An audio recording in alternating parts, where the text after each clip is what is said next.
This episode of the DisCast was recorded on July 16th, 2014, at discast.us/live. Tune in Wednesdays at 9 p.m. Eastern to watch the show, or watch recorded episodes on YouTube and iTunes. Follow us on Twitter at DisCastShow, tune to the trivia contest, and more. If you're feeling generous, please throw us a donation on our PayPal or our Patreon to get cool prizes. It would really help us a lot.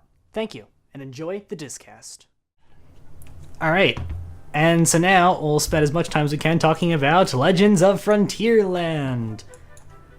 Now, how much do you know about Legends of Frontierland? I don't know too much, but I had friends who have participated in Right. it, so just based on their tweets, that's pretty much all I know. Right. I read a couple things because I was interested. I saw tweets, but then whoa. You know, I'm a gamer, so when I see something, this is like a RPG in real life. I'm like, Yeah. that's really cool. I want to learn more about this. And pretty much here's the story context that Disney released for Legends of Frontierland. Frontierland and its neighbor Rainbow Ridge are in the midst of a good old-fashioned land feud. Rainbow Ridge, a once booming mining town, has dried up, and they have their eyes set on Frontierland. The steady, hard-working folk in Frontierland want to keep the town safe and free of rough-around-the-edges opportunistic types. Rumors are spreading that gold has been discovered in mines belonging to Frontierland, and there's even a rumor that Frontierland itself sits on the Motherlode. Whether or not the rumors are true, the folk in Rainbow Ridge have one thing on their minds: take over Frontierland. Thus, the struggle begins.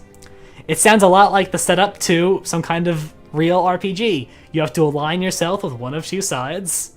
You create a character with a cool name, and then you get quests from cast members who apparently act phenomenally, from what I've heard.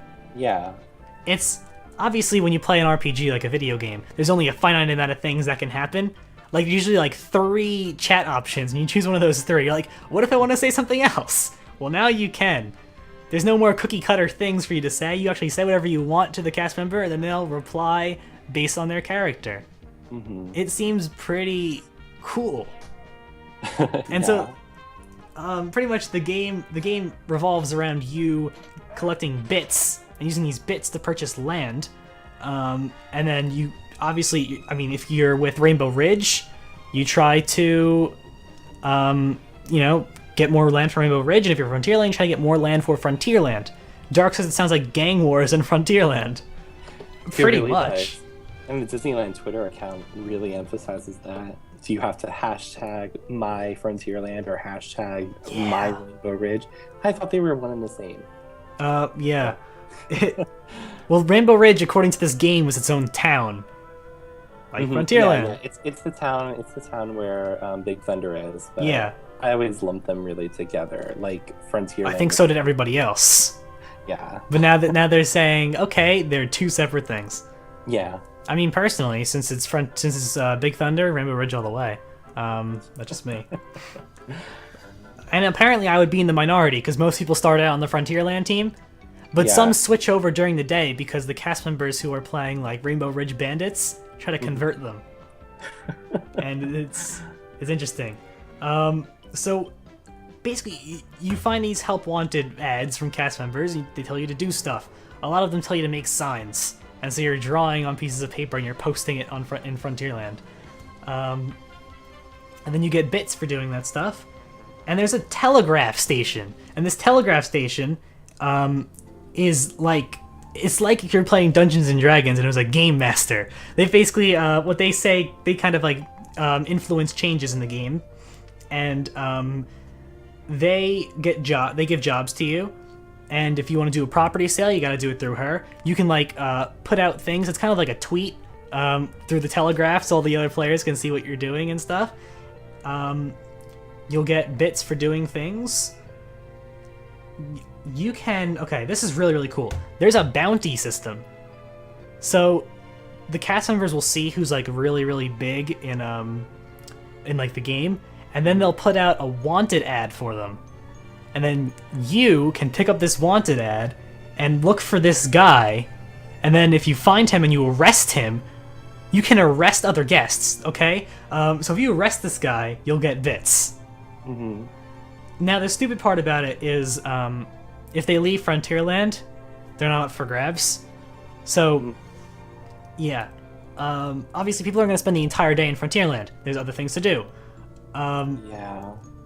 Like, this is definitely geared toward annual pass holders. Right, and that's what the reviews that I was reading all seem to say. It's more of a thing for annual pass holders or people who are staying for long trips and can do it every day. But I mean, it sounds like a lot of fun. It does. Like, I would probably do it if it were in Walt Disney World. Yeah.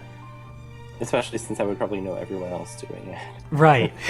it would just be, I feel like there would just be a nice community of people. They would all have a Twitter list, everyone would be on it, and then there's a nice group of people. But then some people would just take it way too seriously. That is also true. That's probably, like, I don't know how... They would go to the park dressed in cowboy costumes. Yeah. Oh god. But it sort of would probably remind me of the Sorcerers players here. Okay. I don't know if you've ever noticed, like, there are some really big, very big Sorcerers players. They're very dedicated. That's a good word. Who like will go to Tortuga Tavern or something and sit and like trade cards with people who are playing the game, who are passing by and stuff like that. And like those people, like they have a hobby. That's good. But like I feel like maybe like Frontierland, if there are some certain dedicated players in Disneyland, maybe they'll start doing that, and it'll kind of be like these are the elite Frontierland players, right? And you know they run everything. Yeah. I don't know. Well, soon, this is something that like those elite players, you'll be able to like run for positions in the like mayoral bureaucracy and stuff. Yeah. You could run for mayor of Frontierland. That's gonna be cool. I want to see how they pull that off. I do too. I don't know. And one thing that I really like is that like everything has to be settled with rock, paper, scissors. Yeah. Which I think is fantastic. If you want to get a cast member to do something or whatever, you either play rock, paper, scissors, or they have you drink lake water. River water. River water, sorry. What river water is, it's pretty much unsweetened citrus juice. Mm-hmm. People said, it tastes alright. Yeah, I would probably be into that. I like very citrusy stuff. And then there you go. Then you can be like, screw the chance of rock, paper, scissors. I'm gonna drink some river water. Do what I say. Yeah. Now there's also like a little card game you can play in Diamond Horseshoe to like get bits and stuff. You can bet your bits and then get stuff. That seems pretty cool. The arrest system needs a little bit of work, obviously, because people can just leave the area and then they're done. There's a couple other things that need a little bit of work from people were saying, but it has the roots of a really cool, really fun RPG in real life. Yeah.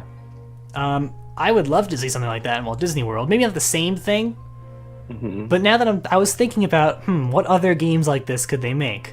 And then I was like, Frontierland really is the only spot to do something like that.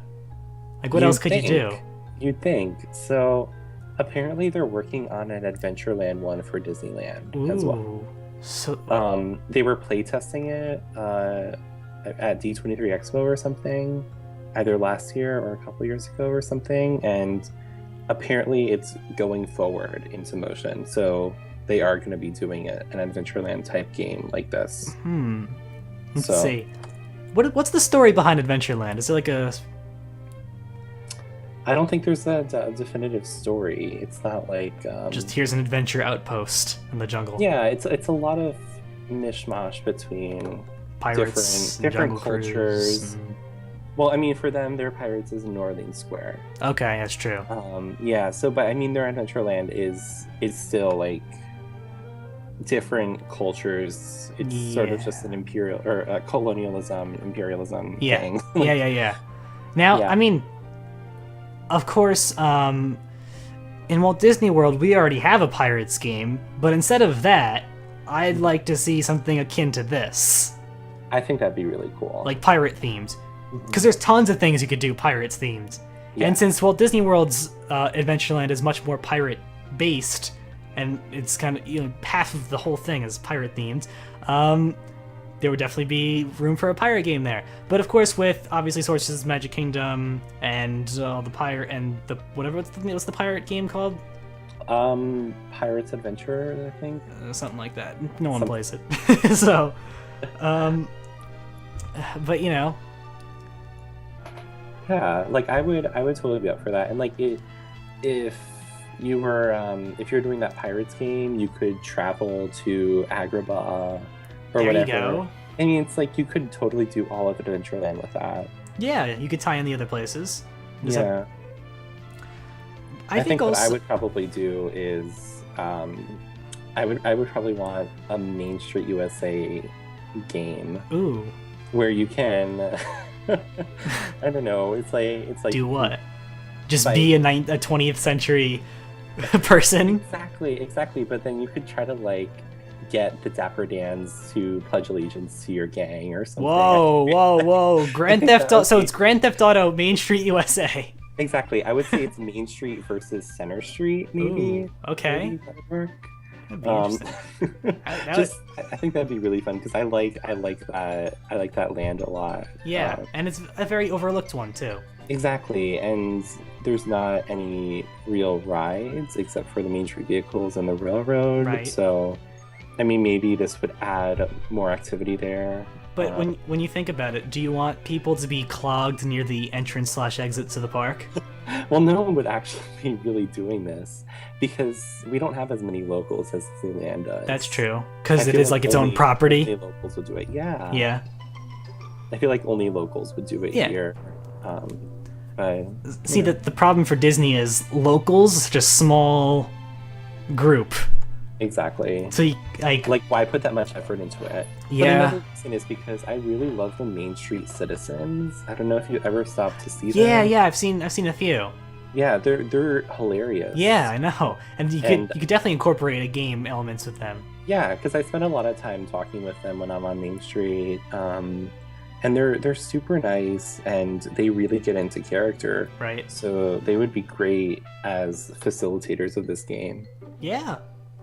I mean, also I do think that compared to Magic Kingdom, Disneyland, like just its geography is better suited for this kind of a thing. Their Frontierland's much more kind of, I guess, open. Yeah. I don't know if that's the right word, but it does kind of like accommodate itself better geographically I to get having it, this yeah. kind of a thing. Like when I just started thinking about like the Pirates version in Magic Kingdom a little bit more, I'm thinking, would that really work? Is it too cramped in Adventureland to do that? Mhm. Adventureland is a little cramped when you think about it, Yeah. But especially on like a high capacity day. So I don't know how they would do that. I don't know. Of course, my personal favorite land is Tomorrowland, but I don't think there's anything you could do with Tomorrowland, like planet colonization. I don't I know. think you could like maybe for different alien groups or something.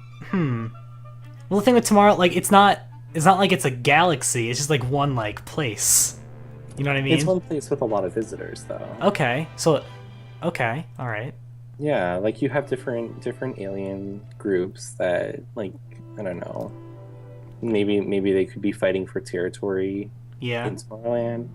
Maybe you could set up a couple different alien embassies, Ooh, something. this would really quickly turn into like a racist war.